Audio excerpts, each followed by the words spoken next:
اللہ تعالیٰ نے ان کو صفی کہا، بے وقوف کہا، سفہا کہا۔ کن کو؟ جنہوں نے پیغمبر پہ ابھی اعتراض کیا نہیں، ابھی کرنا تھا۔ رب نے ان کو بے وقوف کہا۔ سَيَقُولُ السُّفَهَاءُ مِنَ النَّاسِ، یہ نہیں کہا سَيَقُولُ النَّاسُ مِنَ النَّاسِ، لوگوں میں سے کچھ لوگ کہیں گے، نہیں، لوگوں میں سے کچھ بے وقوف کہیں گے جو حضور پر اعتراض کی زبان کھولتے ہیں۔ اللہ ان لوگوں کو لوگ کہنا بھی گوارا نہیں کرتا، وہ اس قابل بھی نہیں ہے کہ ان کو لوگ کہا جائے، اس لیے کہا سَيَقُولُ السُّفَهَاءُ۔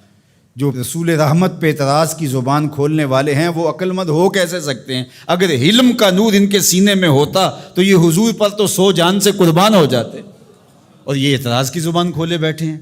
تو کہا سَيَقُولُ السُّفَهَاءُ مِنَ النَّاسِ، لوگوں میں سے کچھ خفیف الحلم لوگ، کچھ جاہل، کچھ بے وقوف لوگ یہ کہیں گے مَا وَلَّاهُمْ عَنْ قِبْلَتِهِمُ الَّتِي كَانُوا عَلَيْهَا، ان کو اس قبلے سے کس نے پھیر دیا جس پر یہ پہلے تھے۔ اب یہ اسلام کی تکذیب کرنے کے لیے، اسلام کو جھٹلانے کے لیے، قرآن کی تکذیب کرنے کے لیے، صاحب قرآن کی تکذیب کرنے کے لیے کوئی موقع ہاتھ سے نہیں جانے دیتے تھے۔ تو یہ موقع تھا نا، اس موقع سے فائدہ حاصل کرتے۔ قرآن نے کہا تھا بے وقوف یہ کہیں گے تو یہ نہ کہتے۔ قرآن نے کہا تھا کچھ بے وقوف یہ اعتراض کریں گے، یہ کہتے ہم نہیں کرتے۔ قرآن نے کہا ہے کہ اعتراض کریں گے، لاؤ کون ہیں جنہوں نے اعتراض کیا؟ لیکن وہ بے وقوف کاہے کا جو عقل کی بات کر جائے۔ تو اس لیے اللہ تعالیٰ نے کہا کہ لوگوں میں سے کچھ بے وقوف کہیں گے ما وَلَّاهُمْ عَنْ قِبْلَتِهِمُ الَّتِي كَانُوا عَلَيْهَا، ان کو اس قبلے سے کس نے پھیرا جس پر وہ تھے۔ ما وَلَّاهُ، وہ چیز کیا تھی؟ یہ ایک سطحی اعتراض ہے۔ قبلہ کیا ہے؟ قبلہ جائے توجہ کو کہتے ہیں، ایک جہت ہے جس کو متعین کر لیا جاتا ہے۔ سجدہ قبلے کو نہیں ہے، سجدہ کعبے کو یا بیت المقدس کو نہیں ہے، سجدہ تو رب کو ہے۔ تو لوگوں کو یکسو کرنے کے لیے ایک سمت مقرر کر لی جاتی ہے اور سب ادھر رخ کر کے بیٹھ کے یکسو ہو جاتے ہیں۔ میں آپ سے گفتگو کرنے بیٹھا ہوں تو یہاں ممبر رکھ دیا گیا اور آپ سب لوگوں کی توجہ ادھر ہے، لیکن کسی انتظامی وجہ سے یہ ممبر وہاں رکھ دیا جاتا تو آپ سب کی توجہ ادھر ہوتی۔ تو مقصود کیا ہے؟ مقصود تو کلام سننا ہے، گفتگو سننی ہے۔ اب یہ ممبر یہاں رکھ دیا جائے یا وہاں رکھ دیا جائے، تو اللہ جل شانہ نے سجدہ تو اپنے لیے لوگوں کو اس کا حکم دیا ہے، لیکن ایک جہت متعین کر دی تاکہ لوگ یکسو ہو جائیں۔ یہ نہیں کوئی ادھر منہ کر کے کھڑا ہو جائے، کوئی ادھر کر کے کھڑا ہو جائے، ایسا نہیں، ایک جہت متعین کر دی۔ تو جو سمجھدار ہے وہ تو اس پر اعتراض نہیں کر سکتا کہ ادھر منہ کیوں کیا اور ادھر کیوں کیا۔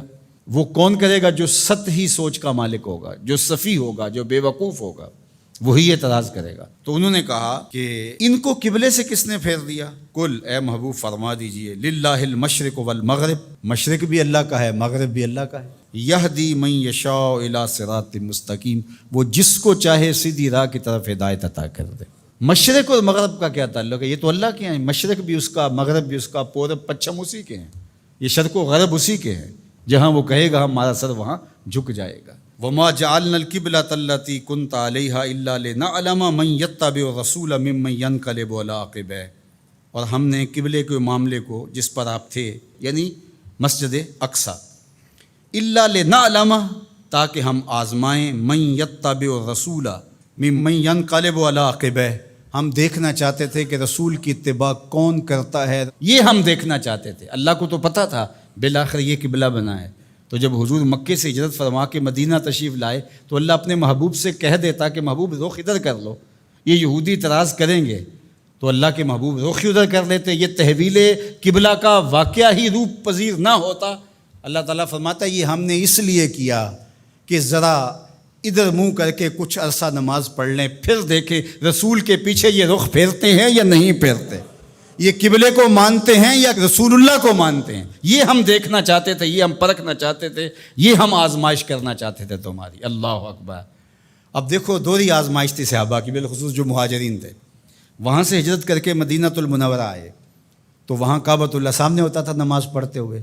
اب جہاں سے بندہ آیا ہو اس وطن معلوف کے ساتھ ایک الفت کا رشتہ ہوتا ہے، اس لیے اسے وطن معلوف کہتے ہیں۔ اب ان کا دل تو کرتا ہوگا ادھر رخ کریں، لیکن 16-17 ماہ ان کا امتحان لیا گیا ادھر پیٹھ کرو جدھر تمہارا جی چاہ رہا ہے۔ کیونکہ رسول کا رخ ادھر ہے، تمہارا رخ بھی ادھر ہونا چاہیے۔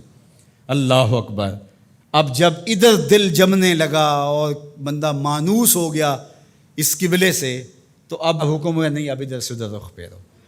پہلے ادھر منہ کرنا امتحان تھا، اب ادھر منہ پھیر کے رخ کرنا جو تھا وہ امتحان تھا۔